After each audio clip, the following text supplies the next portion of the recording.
Hello class 10th। तो प्यारे बच्चों, हम बात कर रहे थे थायराइड स्टिमुलेटिंग हार्मोन की। कुछ टेक्निकल प्रॉब्लम की वजह से लास्ट वीडियो हाफ रह गई, उसके आगे की आप यहाँ पे है। ठीक है, तो थायराइड स्टिमुलेटिंग हार्मोन में हमने क्या बात की है कि ये मेनली किसको स्टिमुलेट करता है? थायराइड ग्लैंड को स्टिमुलेट करता है to produce and release their secretions. अब थायराइड ग्लैंड से कौन कौन से सिक्रीशंस होते हैं, वो कौन कौन से हार्मोन्स प्रोड्यूस करता है, अदर टाइप के उसके कौन से सिक्रीशंस होते हैं बेटा, उनके बारे में हम बात करेंगे थायराइड ग्लैंड में। अभी हम बात कर रहे हैं पिट्यूटरी ग्लैंड के बारे में बेटा। ठीक है, तो ये हमने पढ़ा थायराइड स्टिमुलेटिंग हार्मोन के बारे में। अब हम लोग बात करते हैं बेटा उससे नेक्स्ट हार्मोन के बारे में। Next is the ACTH, adrenocorticotropic hormone, जो मैंने आपको लास्ट लेक्चर में भी बताया था। ACTH की फुल फॉर्म एड्रीनो कोर्टिकोट्रोपिक हार्मोन। ठीक है, जिसको आप क्या बोलते हो? ACTH। ठीक है, एड्रीनोकोर्टिकोट्रोपिक हार्मोन। इस हार्मोन का मेनली फंक्शन क्या होता है? ये हार्मोन एक्टिवेट करता है या फिर आप बोल सकते हो स्टिमुलेट करता है एड्रिनल ग्लैंड को। अब एड्रिनल ग्लैंड के भी टू पार्ट्स होते हैं। First is the adrenal cortex. देखो ये मेनली क्या करता है, अब मैं आपको एक ब्रीफली एक एग्जांपल के बेसिस पे बता रही हूं। एड्रिनल ग्लैंड, अब बात करोगे एड्रिनल ग्लैंड के बारे में आगे, जो कि आपको जब मैंने एक्सक्रीटरी सिस्टम पढ़ाया था तो मैंने किडनी के स्ट्रक्चर जब बनवाया था तो उसके ऊपर आपको बताई थी कि 2 एड्रिनल ग्लैंड्स होती है, दोनों किडनीज के ऊपर एक एक होती है दोनों पे। ठीक है, तो एक पेयर होता है एड्रिनल ग्लैंड का। तो एड्रिनल ग्लैंड के 2 पार्ट्स होते हैं। First is the adrenal cortex, second is the adrenal medulla. जब आप एड्रिनल ग्लैंड पढ़ोगे तो उसके बाद बात करोगे एड्रिनल कोर्टेक्स की एंड एड्रिनल मेडुला की, और इनसे होने वाले हॉर्मोन्स के बारे में आप बात करोगे बेटा कि कौन सा हार्मोन कोर्टेक्स से रिलीज होता है, कौन सा हार्मोन एड्रिनल मेडुला से रिलीज होता है और उनका क्या फंक्शन होता है। तो एड्रिनोकोर्टिकोट्रोपिक हार्मोन ACTH का मेन फंक्शन क्या होता है? इस एड्रिनल कोर्टेक्स को, ये सिर्फ कोर्टेक्स वाले पार्ट को स्टिमुलेट करता है, एक्टिवेट करता है, याद रखना ये बात। एड्रिनोकोर्टिकोट्रोपिक हार्मोन क्या करता है? एड्रिनल कोर्टेक्स को एक्टिवेट करता है कि ये जो अपने हॉर्मोन्स है ये सीक्रेट करे, वो क्या करे? प्रोड्यूस करे। तो एड्रिनोकोर्टिकोट्रोपिक का हार्मोन क्या है? कोर्टेक्स को क्या करना? स्टिमुलेट करना। ACTH का काम क्या हुआ? एड्रिनल कोर्टेक्स को स्टिमुलेट करना कि ये अपने जो हॉर्मोन्स है वो क्या करे? प्रोड्यूस करे। हॉर्मोन्स क्या करे? प्रोड्यूस करे। ठीक है बेटा, समझ में आया ACTH का क्या काम है मेनली? ठीक है, अब हम बात करते हैं बेटा नेक्स्ट हार्मोन की। नेक्स्ट इज द FSH, जिसकी हमने बात की थी, follicle stimulating hormone. Follicle stimulating hormone. Follicle stimulating hormone का मेन काम क्या होता है बेटा? इसका मेन वर्क फंक्शन क्या होता है, हम उसके बारे में अगर बात करें तो FSH का मेन काम क्या होता है? It stimulates gametes. किसको स्टिमुलेट करता है ये? गैमिट्स को। सबसे पहले देखो, इट स्टिमुलेट्स गैमिट्स। अगर आप गैमिट्स की बात करो तो sperm in the male and ओवा या फिर एग इन द फीमेल्स। तो जो गैमिट्स का फॉर्मेशन है उसको क्या करता है? मेनली स्टिमुलेट करता है। कौन? FSH hormone, follicle stimulating hormone. And next अगर हम आगे बात करें उसके फंक्शंस की तो ये और किस किस को करता है? It stimulates growth of ovarian follicles. जैसा कि मैंने आपको बताया था कि जो फॉलिकल्स होती है उनकी ग्रोथ को क्या कराता है? स्टिमुलेट कराता है। तो हम लिख सकते हैं stimulates growth of ovarian follicles. Ovarian follicles, ovary की जो फॉलिकल्स है, आप आगे फर्दर क्लासेस में जब आप हायर क्लासेस में जाओगे तो आप बात करोगे कि कैसे कैसे फॉलिकल्स का डेवलपमेंट होता है। तो उन फॉलिकल्स के डेवलपमेंट में और उन फॉलिकल्स की जो ग्रोथ कराता है उसमें सबसे ज्यादा मेन फंक्शन किस हार्मोन का होता है बेटा? FSH हार्मोन का। किस हार्मोन का होता है बेटा? FSH हार्मोन का, that is the follicle stimulating hormone. अब अगर हम बात करें FSH हार्मोन की कि अदर ये किस किस में रोल प्ले करता है। तो ये मेनली दोनों सेक्सेस में प्रोड्यूस होता है, मेल्स में भी एंड फीमेल्स में भी। तो फीमेल्स में तो इसने क्या कराया, ओवरियन फॉलिकल कराया, ओवरियन फॉलिकल्स की ग्रोथ कराई, उनको डेवलपमेंट कराया। ये मेनली इसका किस में फंक्शन था, फीमेल्स में। और मेनली दोनों में रिलीज होता है, मेल्स में भी एंड फीमेल्स में भी रिलीज होता है। और अगर हम बात करें कि ये और मेनली क्या कराता है, ठीक है, फीमेल्स की ही बात कर रहे हैं। It also promotes secretion of estrogen hormone in females। अगर हम बात करें फीमेल्स की, तो फीमेल्स में जो एस्ट्रोजन हार्मोन है उसको प्रोडक्शन, उसका सीक्रेशन कौन कराता है, mainly FSH, follicle stimulating hormone. FSH जो एस्ट्रोजन हार्मोन है वो मेनली क्या करता है, सेकेंडरी सेक्सुअल कैरेक्टर्स के डेवलपमेंट में हेल्प करता है।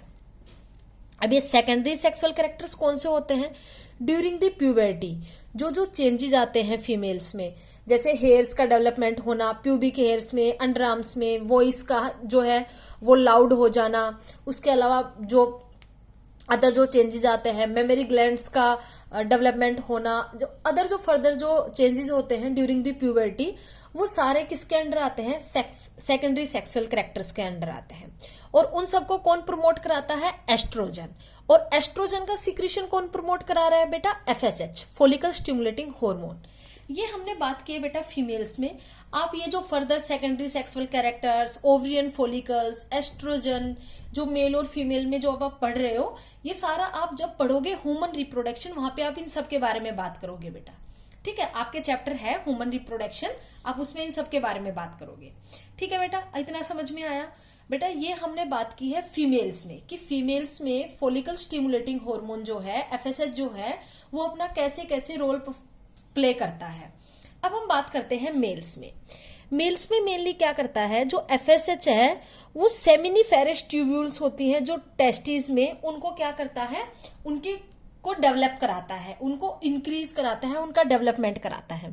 तो ये क्या करता है इन मेल्स में ये क्या करता है, इट स्टिमुलेट्स, लिख सकते हो आप या लिख सकते हो FSH targets,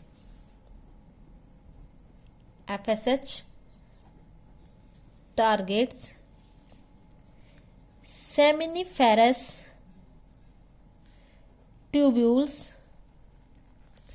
in testes। Males में क्या होती है, मेनली जो सेमिनिफेरस ट्यूब्यूल्स होते हैं जहां पे स्पर्म का प्रोडक्शन होता है, आप बात करोगे ह्यूमन रिप्रोडक्शन सिस्टम में, उनको क्या करता है, मेनली एफएसएच टारगेट करता है। और दूसरा मेल्स में जैसे मैंने बताया कि गैमिट्स का फॉर्मेशन कराता है, गैमिट्स का प्रोडक्शन कराता है। तो मेल्स में ये किसका प्रोडक्शन कराएगा, फिर स्पर्म का प्रोडक्शन कराएगा। तो फीमेल्स में इसके क्या क्या क्या फंक्शंस हो गए, अगर हम बात करें फीमेल्स में, गैमिट का फॉर्मेशन करेगा, फीमेल का गैमिट ओवा या फिर एग, उसका फॉर्मेशन करेगा। Second is the ovarian follicles का डेवलपमेंट कराएगा। And third is the oestrogen hormone के सीक्रेशन को, प्रोडक्शन को क्या करेगा, प्रमोट करेगा। ये क्या था फीमेल्स में बेटा। और मेल्स में अगर मैं बात करूं फंक्शन की, एफएसएच हार्मोन के फंक्शन की, तो क्या करता है, सेमिनिफेरस ट्यूब्यूल्स को टारगेट करता है इन देयर टेस्टिस। मेल के रिप्रोडक्टिव पार्ट का ही एक ऑर्गन है टेस्टिस, उनको टारगेट करता है मेनली। और स्पर्म का प्रोडक्शन कराता है, स्पर्म मतलब उनके गैमिट्स का प्रोडक्शन कराता है बेटा। आ गया समझ में, ठीक है। ये बेटा हमने पढ़ा एफएसएच हार्मोन मतलब फॉलिकल स्टिमुलेटिंग हार्मोन के बारे में। अब बेटा हम बात करते हैं एंटीरियर पिट्यूटरी ग्लैंड से होने वाले लास्ट हार्मोन के सीक्रेशन के बारे में, that is the LH hormone, जिसको आपने टर्म दिया था ल्यूटिनाइजिंग हार्मोन। ल्यूटिनाइजिंग हार्मोन, ठीक है बेटा। एलएच हार्मोन क्या हुआ, ल्यूटिनाइजिंग हार्मोन। अब हम बात करते हैं ल्यूटिनाइजिंग हार्मोन का मेन काम क्या है। तो ऐसे ही अगर हम बात करें तो हम इसको मेल्स में भी देखेंगे, फीमेल्स में भी देखेंगे, ठीक है। तो सबसे पहले हम बात कर लेते हैं बेटा फीमेल्स के बारे में। तो फीमेल्स में ये क्या करता है, सबसे ज्यादा इसका रोल होता है फीमेल्स में, वो क्या होता है, इट ट्रिगर्स ओव्यूलेशन। ठीक है। ओव्यूलेशन, जब आप ह्यूमन रिप्रोडक्शन पढ़ोगे बेटा तो उसमें आप पढ़ोगे मेंस्ट्रुअल साइकिल। तो मेंस्ट्रुअल साइकिल में आप पढ़ोगे ओव्यूलेशन के बारे में कि ओव्यूलेशन क्या होता है। ओव्यूलेशन मतलब होता है प्रोडक्शन ऑफ एग या फिर सीक्रेशन ऑफ एग, ठीक है, इन दी फीमेल्स में। तो उसमें मेनली कौन रोल प्ले करता है, LH hormone, luteinising hormone role play करता है बेटा, ठीक है। और अगर मैं बात करूं फीमेल्स में तो in the formation of corpus luteum, corpus luteum के फॉर्मेशन में मेनली कौन रोल प्ले करता है, LH हार्मोन प्ले करता है। तो हम इसमें लिख सकते हैं फीमेल्स में also stimulates the formation of corpus luteum. Corpus luteum का क्या करता है, मेनली फॉर्मेशन भी करता है। It also stimulates the formation of corpus luteum. Luteinizing hormone का फीमेल्स में फंक्शन देख रहे हैं बेटा हम ये, ठीक है। तो ये सारे फंक्शंस को रोल प्ले कराता है। उसके अलावा प्रोजेस्टेरोन हार्मोन का भी सीक्रेशन कराता है कॉर्पस ल्यूटियम से। अब ये कॉर्पस ल्यूटियम क्या होता है, अगर हम इसके बात करें तो क्या होता है, ये मेनली स्ट्रक्चर होती है that is formed after the ovulation. क्या होती है, मेनली फॉर्म होती है after ovulation, form after ovulation. देखो अब बेटा, अब मैंने बताया कि स्ट्रक्चर होती है that is formed after ovulation. अब ओव्यूलेशन होता है मेंस्ट्रुअल साइकिल के 14th डे पे। अगर मेंस्ट्रुअल साइकिल मान लो फॉर एग्जांपल मेंस्ट्रुअल साइकिल 1 तारीख से स्टार्ट हुई है, ठीक है, तो उसके 14th डे पे क्या होता है, मेनली ओव्यूलेशन होता है। During the 14th day ovulation होता है due to the luteinising hormone. और after the 14th day corpus luteum का फॉर्मेशन होता है, ठीक है, इन द फीमेल पार्ट, मतलब फीमेल बॉडी में फॉर्म आफ्टर ओव्यूलेशन के बाद फॉर्म होता है। अब क्या फंक्शन होता है कॉर्पस ल्यूटियम का, कॉर्पस ल्यूटियम का फंक्शन होता है प्रोजेस्टेरोन हार्मोन का सीक्रेशन करना। ये मेनली क्या करती है, प्रोजेस्टेरोन हार्मोन को सीक्रेट करती है। प्रोजेस्टेरोन हार्मोन को क्या करती है, मेनली सीक्रेट करती है, ठीक है। तो प्रोजेस्टेरोन हार्मोन को सीक्रेट करती है बेटा। और प्रोजेस्टेरोन हार्मोन का मेन फंक्शन क्या होता है, to maintain the pregnancy, pregnancy को मेंटेन करना। उसका फंक्शन कौन रोल प्ले करता है, प्रोजेस्टेरोन हार्मोन। तो ओवुलेशन के बाद यदि फर्टिलाइजेशन हो गया तो कॉर्पस ल्यूटियम बनी रहेगी और प्रोजेस्टेरोन हार्मोन सीक्रेट करती रहेगी, जिसके कारण प्रेगनेंसी मेंटेन रहेगी, ठीक है। क्योंकि प्रेगनेंसी पीरियड कितना होता है, 1 to 9 मंथ्स का। तो कॉर्पस ल्यूटियम बनी रहेगी और प्रोजेस्टेरोन हार्मोन का सीक्रेशन करती रहेगी। लेकिन during the 14th day ovulation के टाइम पे या फिर उसके 1-2 दिन बाद यदि फर्टिलाइजेशन अकर नहीं हुआ, फर्टिलाइजेशन का मतलब होता है मिक्सिंग ऑफ गैमिट्स, मतलब मेल का गैमिट और फीमेल का गैमिट का दोनों का क्या होना, फ्यूजन होने को क्या बोलते हैं बेटा, फर्टिलाइजेशन। तो क्या हुआ कि अगर फर्टिलाइजेशन नहीं हुआ तो कॉर्पस ल्यूटियम डिस्ट्रॉय हो जाएगी, डीजनरेट हो जाएगी और किस में कन्वर्ट हो जाएगी बेटा, कॉर्पस एल्बिकन्स में। किस में कन्वर्ट हो जाएगी बेटा, अगर फर्टिलाइजेशन नहीं हुआ तो कॉर्पस ल्यूटियम किस में कन्वर्ट हो जाएगी बेटा, कॉर्पस एल्बिकन्स में। ये सारी आप डिटेल फॉर्म, डिटेल नेमिंग सारे पढ़ोगे बेटा ह्यूमन रिप्रोडक्शन में, मैं सिर्फ अभी आपको ब्रीफली बता रही हूँ, ठीक है। तो कॉर्पस ल्यूटियम का फॉर्मेशन आपको पता लग गया कि कौन स्टिमुलेट करते हैं, मेनली ल्यूटिनाइजिंग हार्मोन। ये बेटा हमने किस में बात की है, फीमेल्स में। अगर हम बात करें मेल्स में तो ये मेनली क्या करते हैं, मेल्स में मेनली इनका एक ही फंक्शन होता है। मेल्स में ये क्या करते हैं, इट स्टिमुलेट्स या फिर बोल सकते हैं स्टिमुलेट्स टेस्टोस्टेरोन, ठीक है। टेस्टोस्टेरोन हार्मोन का सीक्रेशन या उसको स्टिमुलेट, उनका सीक्रेशन करना, स्टिमुलेट सीक्रेशन ऑफ, लिखो बेटा, स्टिमुलेट सीक्रेशन ऑफ टेस्टोस्टेरोन। तो ल्यूटिनाइजिंग हार्मोन का मेल्स में क्या काम होता है, टेस्टोस्टेरोन हार्मोन के सीक्रेशन को स्टिमुलेट करना बेटा। क्या काम होता है, मेनली टेस्टोस्टेरोन के सीक्रेशन को स्टिमुलेट करना, ठीक है। तो ये काम हो गया बेटा मेल्स में। और टेस्टोस्टेरोन हार्मोन क्या करता है मेनली, जैसे एस्ट्रोजन सेकेंडरी सेक्सुअल कैरेक्टर्स के लिए रिस्पॉन्सिबल था फीमेल्स में, ऐसे ही टेस्टोस्टेरोन भी क्या रहता है मेल्स में सेकेंडरी सेक्सुअल कैरेक्टर्स के लिए रिस्पॉन्सिबल होता है। सेकेंडरी सेक्सुअल कैरेक्टर्स मतलब मेल्स में अगर हम बात करें तो वही pubic hair, under arm hairs, उसके अलावा जो उनकी वॉइस है वो लो पिच की हो जाना, उसके अलावा उनको बियर्ड आ जाना, ठीक है, ये सारे क्या होते हैं उनके सेकेंडरी सेक्सुअल कैरेक्टर्स होते हैं बेटा मेल्स के।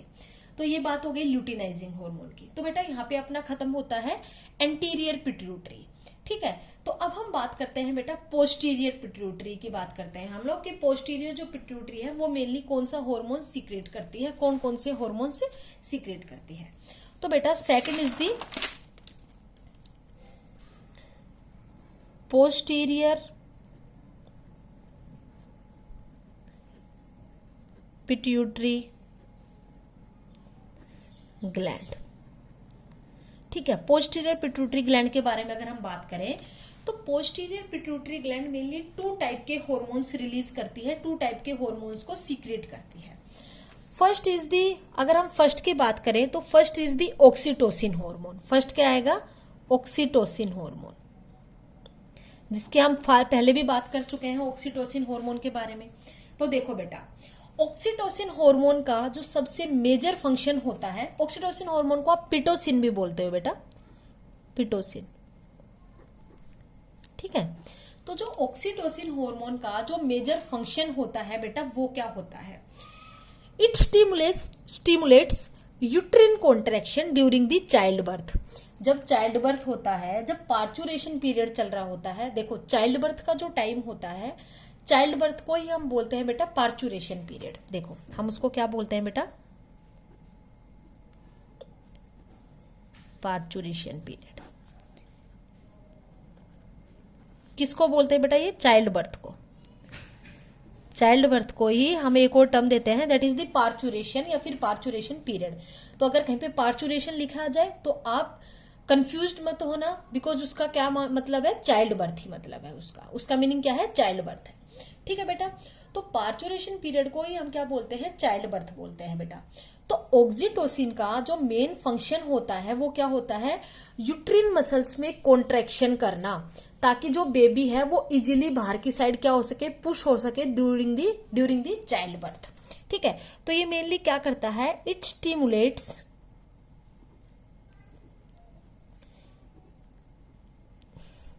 Uterine contraction, it stimulates uterine contraction at the time of childbirth, at the time of भी लिख सकते हो, फिर आप ड्यूरिंग चाइल्ड बर्थ लिख सकते हो,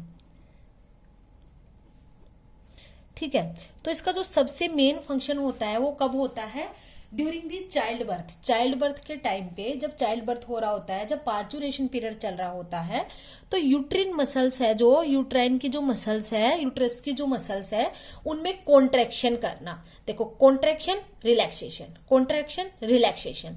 तो जब कॉन्ट्रैक्शन होगा तभी तो बेबी बाहर की साइड इजीली पुश हो पाएगा ना चाइल्ड बर्थ के लिए। तो ऑक्सीटोसिन का मेन पर्पस क्या होता है, यूट्रिन कॉन्ट्रैक्शन करना, यूट्रस में कॉन्ट्रैक्शन करना ड्यूरिंग दी चाइल्ड बर्थ। और लेबर पेन भी कोज कौन करता है, मेनली ऑक्सीटोसिन करता है बेटा।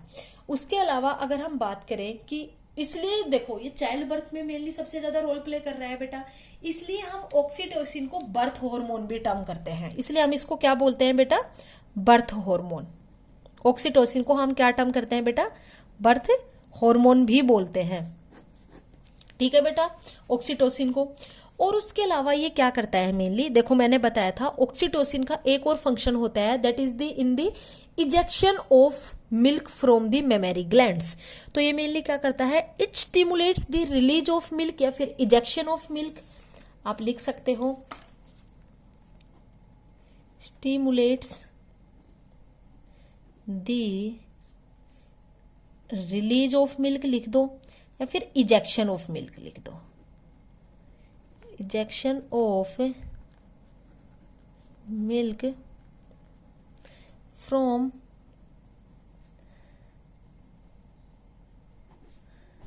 मेमरी ग्लैंड्स, बेटा क्या करता है, इट स्टिमुलेट्स रिलीज और ejection of milk from mammary glands. Mammary glands से इजेक्शन कराता है या फिर रिलीज कराता है मिल्क का, कौन, ऑक्सीटोसिन। ठीक है बेटा, समझ में आ गया आपको ऑक्सीटोसिन हार्मोन और क्या क्या अपने फंक्शंस प्ले कर रहा है, कौन कौन से फंक्शंस रोल प्ले कर रहा है। ठीक है बेटा, इतना समझ में आ गया। तो मेनली ऑक्सीटोसिन का अगर फंक्शन है तो ये मेनली फीमेल्स में ही है, और फीमेल्स में भी कौन सी में, प्रेग्नेंट फीमेल्स में। अगर आप देखो तो जो दोनों फंक्शन है वो प्रेग्नेंट फीमेल्स में है। अगर हम बात करें ऑक्सीटोसिन हार्मोन की, तो मेल्स में और नॉन प्रेग्नेंट लेडीज में, मेल्स में और नॉन प्रेग्नेंट फीमेल्स में या लेडीज में इसका फंक्शन अब तक अननोन है। ठीक है, इसका फंक्शन अब तक क्या है, अननोन है इन दी मेल्स और नॉन प्रेग्नेंट लेडीज में बेटा। ठीक है, ये आपको समझ में आ गया ऑक्सीटोसिन। अब हम बात करते हैं बेटा सेकंड हार्मोन जो पोस्टीरियर पिट्यूटरी ग्लैंड से रिलीज होता है, that is the vasopressin hormone. Vasopressin hormone, जिसको आप एडीएच भी बोलते हो। एडीएच का मतलब है anti diuretic hormone, anti diuretic hormone. देखो, ठीक है, वैसोप्रेसिन भी बोलते हो या फिर आप इसको एडीएच हार्मोन भी बोलते हो। इसके दोनों नेम्स हैं, वैसोप्रेसिन और ADH. ADH means anti diuretic hormone. देखो बेटा, इसका मेन फंक्शन क्या होता है, इसका मेन फंक्शन होता है it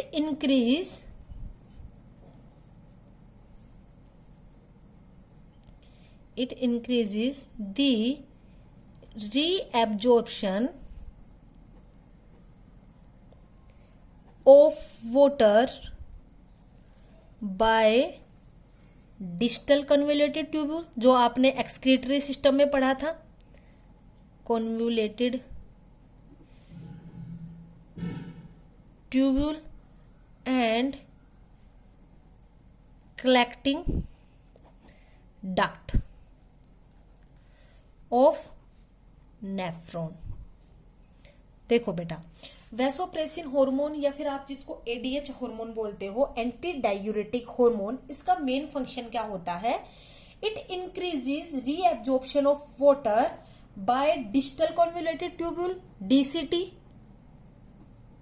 and collecting duct of nephron. जब आपने बात की थी एक्सक्रीटरी सिस्टम की, तो आपने एक्सक्रीटरी सिस्टम में बात की थी कि कैसे सिक्रीशन होता है, कैसे फिल्टर होता है, कैसे रीअब्जॉर्प्शन होती है, कैसे सिक्रीशन होता है। तो रीअब्जॉर्प्शन हमने कराया था ग्लूकोज का, अमीनो एसिड्स का, वाटर का, और जो फर्दर कुछ जो टॉक्सिक जो सब्सटेंसेस थे उनको तो हमने बाहर एलिमिनेट करा दिया था थ्रू दी एक्सक्रीटा। और उसके अलावा जो इम्पोर्टेंट जो यूजफुल जो सब्सटेंसेस थे उनको हम दोबारा से रीअब्जॉर्ब कर लेते हैं इन दी डीसीटी, पीसीटी, उसके अलावा लूप ऑफ हेनले, इनमें हमने बात की थी।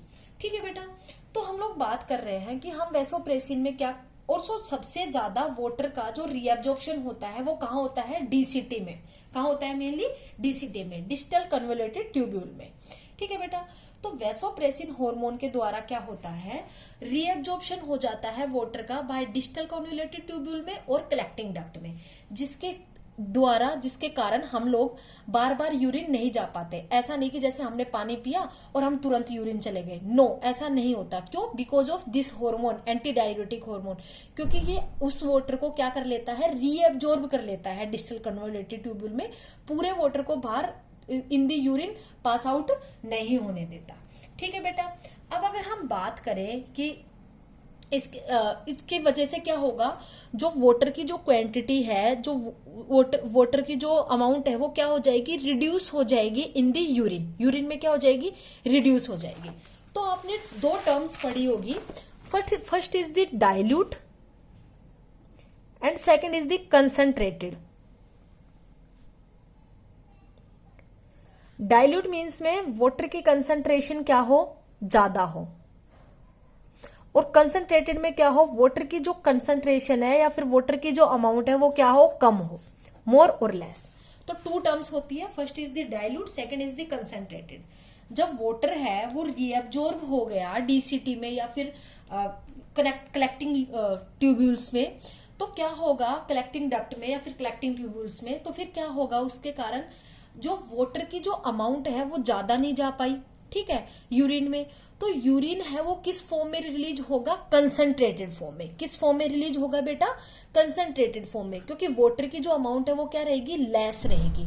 तो इसकी वजह से एडीएच हार्मोन की वजह से या वैसोप्रेसिन हार्मोन की वजह से जो यूरिन की जो नेचर होता है वो कैसा रहता है बेटा? कंसंट्रेटेड।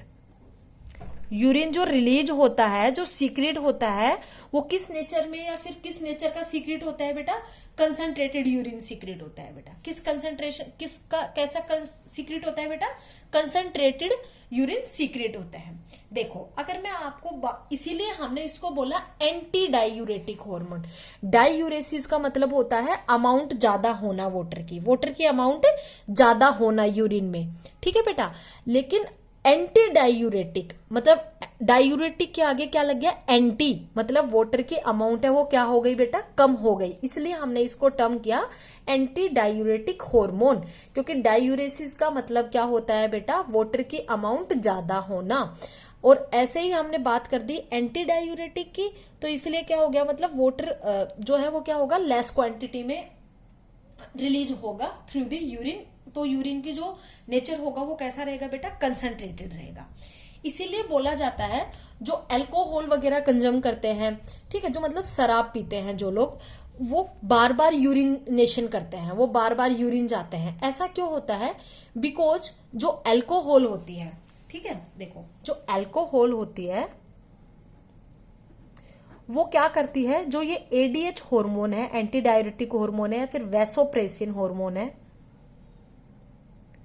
इसको क्या कर देती है बेटा? ब्लॉक कर देती है, ठीक है। ब्लॉक मतलब इसका सिंथेसिस नहीं होता, इसका रिलीज नहीं होता, एडीएच हार्मोन का और वैसोप्रेसिन हार्मोन का। तो जब एडीएच हार्मोन का और वैसोप्रेसिन हार्मोन का रिलीज नहीं हुआ, दोनों वहां से सीक्रेटी नहीं हुए, तो ये क्या करेंगे? अपना फंक्शन परफॉर्म नहीं कर पाएंगे।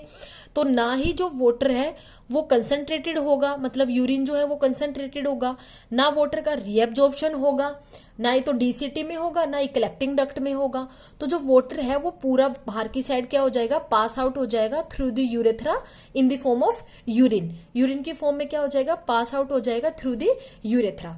तो जो अल्कोहलिक जो पर्सन्स होते हैं, जो अल्कोहल वगैरह कंजप्शन करते हैं, मतलब वाइन, अल्कोहल, जो ये शराब की जितनी भी टाइप की जो क्वालिटीज आती है, इनको जो कंज्यूम करते हैं, तो वो क्या, जो अल्कोहल है वो क्या कर देती है? उनके स्टमक में जाके एडीएच और वैसोप्रेसिन हार्मोन को ब्लॉक कर देती है, जिसके कारण वाटर का रीअब्जॉर्प्शन नहीं हो पाता। और ये क्या करते हैं? फ्रीक्वेंटली, जिसके कारण क्या होगा? फ्रीक्वेंटली यूरिनेशन होगा, मतलब बार बार वो यूरिन के लिए जाएंगे, फ्रीक्वेंटली यूरिनेशन, ठीक है। और जो फ्रीक्वेंटली यूरिनेशन की जो कंडीशन होती है उसको हम बोलते हैं पोलीयूरिया। पोलीयूरिया, पोली का मतलब होता है बार बार, मोर अमाउंट में, ठीक है। तो एडीएच हार्मोन क्या हो गए? ब्लॉक हो गए, जिसके कारण फ्रीक्वेंटली यूरिनेशन होगा, बार बार यूरिनेशन होगा, और उस कंडीशन को हम बेटा क्या बोलेंगे? पोलीयूरिया। हम उस कंडीशन को क्या बोलेंगे बेटा? पोलीयूरिया। तो समझ में आ गया आपको कि इसकी वजह से क्या क्या हुआ है, क्या कंडीशन हुई है, ठीक है बेटा।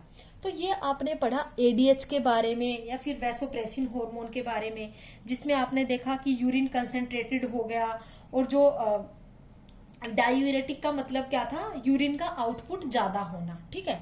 डायूरेटिक का मतलब क्या है बेटा? देखो, एंटी डायूरेटिक बोला है ना हमने, तो देखो मैं आपको बताती हूं। डायूरेटिक का मतलब होता है बेटा वाटर आउटपुट, वाटर की जगह आप लिखो यूरिन आउटपुट, आउटपुट मोर, ज्यादा अमाउंट में यूरिन जाना, वो क्या हो गया? डायूरेटिक कंडीशन हो गई। लेकिन इसके आगे अगर एंटी लग गया मान लो, तो एंटी का मतलब उसका मीनिंग चेंज हो जाता है। तो वाटर आउटपुट क्या हो जाएगी? लेस हो जाएगी in the case of anti diuretic. इसलिए हमने बोला एंटी डायूरेटिक हार्मोन, क्योंकि वाटर की अमाउंट लेस होकर अपना यूरिन किस फॉर्म में निकल रहा है? कंसंट्रेटेड फॉर्म में निकल रहा है बेटा। किस फॉर्म में निकल रहा है? कंसंट्रेटेड फॉर्म में निकल रहा है। आ गया बेटा आपको समझ में? ठीक है। तो आज हमने पढ़ा anterior lobe of pituitary gland और posterior lobe of pituitary gland बेटा। अब हम बात करते हैं एक और हार्मोन की, दैट इज दी, आप अगर बात करो, देखो अगर एडीएच जो हार्मोन है, जो पोलीयूरिया जो कंडीशन है, अगर बार बार अगर फ्रीक्वेंटली अगर यूरिनेशन हो रहा है, एक्सेसिव यूरिनेशन हो रहा है मान लो, तो उस कंडीशन को हमने क्या बोला, पॉलीयूरिया कंडीशन बोला। ठीक है, तो इसकी वजह से एक डिजीज कोज होती है और उस डिजीज का क्या नाम है, उस डिजीज में ये कंडीशन होती है मेनली, और उस डिजीज का नाम क्या है, डायबिटीज इंसिपिडस। देखो डायबिटीज दो टाइप की होती है, diabetes insipidus and the diabetes mellitus. तो जिसमें पॉलीयूरिया कंडीशन होती है, बार बार फ्रीक्वेंटली यूरिनेशन होता है, उसमें कौन सी डिजीज होती है, मेनली डायबिटीज की कौन सी जो कैटेगरी है वो होती है डायबिटीज इंसिपिडस, ये डिजीज होती है बेटा। ओके, तो ये हमने बात कर ली बेटा anterior lobe of pituitary gland की और posterior lobe of pituitary gland की बेटा। ठीक है, अब हम बात करते हैं बेटा, देखो एक जो दोनों को जो बीच में जो ज्वाइंट कर रहा था एंटीरियर पिट्यूटरी को और पोस्टीरियर पिट्यूटरी को, मैंने बताया था बीच में एक सेपरेशन था, तो उसको हम एक टर्म देते हैं एंड दैट इज दी, उसको हम इंटरमीडिएट लोब बोल देते हैं बेटा, क्योंकि बीच में है दोनों के, तो उसको हम क्या बोल देते हैं, इंटरमीडिएट लोब। और इसी को इंटरमीडिएट लोब को हम टर्म करते हैं that is the parse intermedia, parse intermedia. ठीक है बेटा, पार्स इंटरमीडिया हमने क्या किया, जो एंटीरियर पिट्यूटरी और पोस्टीरियर पिट्यूटरी का जब मैंने आपको डायग्राम दिखाया था तो उसमें मैंने बताया था दोनों को एक सेपरेट कर रहा था, एंटीरियर पिट्यूटरी पोस्टीरियर पिट्यूटरी को, तो इसको हमने क्या बोला, इंटरमीडिएट लोब बोला। अब इस इंटरमीडिएट लोब से भी एक हार्मोन रिलीज होता है, एक हार्मोन सीक्रेट होता है, हम उसके फंक्शन की बेटा बात कर लेते हैं, इंटरमीडिएट लोब के फंक्शन की। ठीक है, तो ये मेनली इस इंटरमीडिएट लोब को हमने एक और term they the that is the parse intermedia. क्या टर्म दे दी बेटा हमने, पार्स इंटरमीडिया। ये मेनली ऑलमोस्ट अब्सेंट होता है इन ह्यूमंस में, ह्यूमंस में मेनली जो ये लोब है इंटरमीडिएट लोब पार्स इंटरमीडिया ये अब्सेंट होता है, बट ये मेनली वेल डेवलप्ड होता है किसमें, mainly absent in humans. Humans में क्या रहता है, ये जो लोब है इंटरमीडिएट लोब ये अब्सेंट होता है। ठीक है, but appears in reptiles, birds, well developed. आपने 9th क्लास में पढ़ा होगा बेटा, रेप्टाइल्स बर्ड्स ये सारे किसके अंडर आते हैं, वर्टिब्रेट्स के अंडर आते हैं। ठीक है, बर्ड्स को आप एव्स बोलते हो। ठीक है बेटा, तो ह्यूमंस में तो जो इंटरमीडिएट लोब है मेनली अब्सेंट, हम ये नहीं कह सकते कि पूरी तरीके से अब्सेंट होता है, ऑलमोस्ट अब्सेंट रहता है। ठीक है, पार्स इंटरमीडिया भी बोलते हैं हम इसको, but appears in reptiles and birds. अगर आप रेप्टाइल्स की और बर्ड्स की अगर बात करो, रेप्टाइल्स के अंडर क्या आता है बेटा, स्नेक्स, लिजार्ड्स आ जाते हैं, क्रोकोडाइल आ जाता है, ये सारे किसके अंडर आते हैं बेटा, रेप्टाइल्स के अंडर। और बर्ड्स के अंदर आपको पता ही है क्या क्या आते हैं वो सारे। तो इन सब में क्या रहता है, ये जो इंटरमीडिएट लोब है ये वेल डेवलप्ड होता है। क्या होता है बेटा, वेल डेवलप्ड होता है। अब देखो अगर हम बात करें ये कौन सा हार्मोन रिलीज करता है, तो ये मेनली सिर्फ एक ही हार्मोन रिलीज करता है and that hormone is melanocyte stimulating hormone. कौन सा हार्मोन रिलीज करता है बेटा, ये मेलानोसाइट स्टिमुलेटिंग हार्मोन, जिसको आप MSH भी बोलते हो बेटा। ठीक है, तो मेलानोसाइट स्टिमुलेटिंग हार्मोन रिलीज करता है मेनली इंटरमीडिएट लोब। और अगर हम बात करें मेलानोसाइट स्टिमुलेटिंग हार्मोन का, तो इसका मेन पर्पस क्या होता है, जैसे मैंने आपको बताया था, stimulate production of melanin, melanin pigment. ठीक है, जो मेलानिन पिगमेंट है उसके मेनली प्रोडक्शन में कौन रोल प्ले करता है बेटा, मेलानोसाइट स्टिमुलेटिंग हार्मोन, जिसको हम MSH भी बोलते हैं। ठीक है, तो मेलानोसाइट का मेन पर्पस क्या है, मेलानिन पिगमेंट को के प्रोडक्शन को स्टिमुलेट करना। मेलानिन पिगमेंट के वजह से ही अपनी स्किन के कलर में चेंजेस होते हैं, जैसे कि किसी का ज्यादा व्हाइट कलर होता है, किसी का ज्यादा डार्क कलर होता है, किसी का बीच का कलर होता है, किसी का सांवला कलर होता है। ये क्यों होता है, because of the amount presence of melanin pigment, कि उसमें कितनी अमाउंट प्रेजेंट है मेलानिन पिगमेंट की। अगर मेलानिन पिगमेंट की अमाउंट ज्यादा है, मान लो अमाउंट अगर मोर है, मान लो मेलानिन पिगमेंट के बारे में बात कर रही हूं मैं, अगर ज्यादा है तो कलर कैसा होगा उसका बेटा, डार्क। लेकिन अगर ये अमाउंट लेस, कम है, तो कलर कैसा होगा, लाइट। कैसा होगा बेटा, लाइट होगा। तो मेलानिन पिगमेंट का क्या करता है, मेनली प्रोडक्शन कराता है मेलानोसाइट स्टिमुलेटिंग हार्मोन का मेन काम क्या होता है, ये होता है।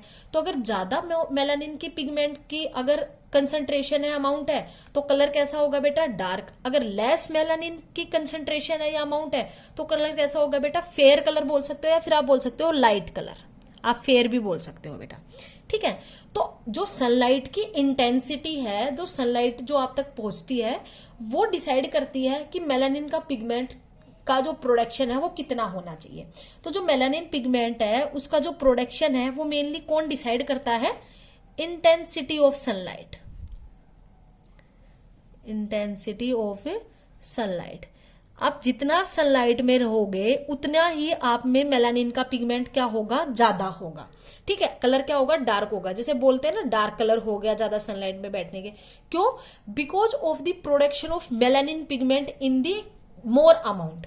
ठीक है, ज्यादा अमाउंट में मेलानिन पिगमेंट की कंसंट्रेशन क्या हो जाती है, इंक्रीज हो जाती है, जिसकी वजह से जो मेलानिन जो कलर है वो कैसा हो जाता है, डार्क।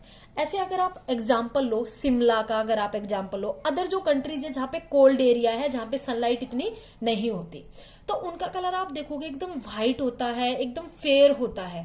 वो क्यों होता है, क्योंकि उनमें जो मेलानिन पिगमेंट की जो कंसंट्रेशन है, अमाउंट है, वो कैसी रहती है, कम रहती है बेटा।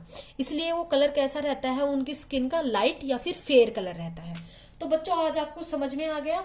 आज हमने बात की है बेटा पिट्यूटरी ग्लैंड के बारे में, कि पिट्यूटरी ग्लैंड के जो लोब्स है, जैसे कि हमने बात की सबसे पहले anterior lobe of pituitary gland, second is the posterior lobe of pituitary gland, और थर्ड जो उन तीनों को सेपरेट कर रहा था, बीच में एक जो लोब था इंटरमीडिएट लोब, जिसको हम पार्स इंटरमीडिया भी टर्म करते हैं, बोलते हैं।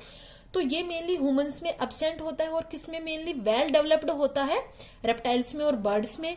अब इंटरमीडिएट लोब कौन सा हार्मोन रिलीज करता है, इसका क्या फंक्शन है बेटा। तो आज हम लोगों ने बात की बेटा पिट्यूटरी ग्लैंड के बारे में। इससे नेक्स्ट जितनी भी एंडोक्राइन ग्लैंड्स हैं उनके बारे में हम नेक्स्ट वीडियो लेक्चर्स में बात करेंगे बेटा। तो आज के लिए इतना ही प्यारे बच्चों, थैंक यू।